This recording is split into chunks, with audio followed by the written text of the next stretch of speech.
My name is Jason Seidel. I'm the service manager for Checkered Sales and Service.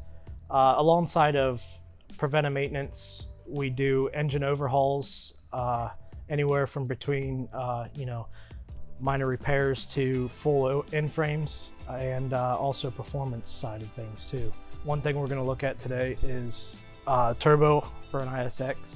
You have your VGT, which is your variable geometry, and what that does is actuates the turbo when it's under a load.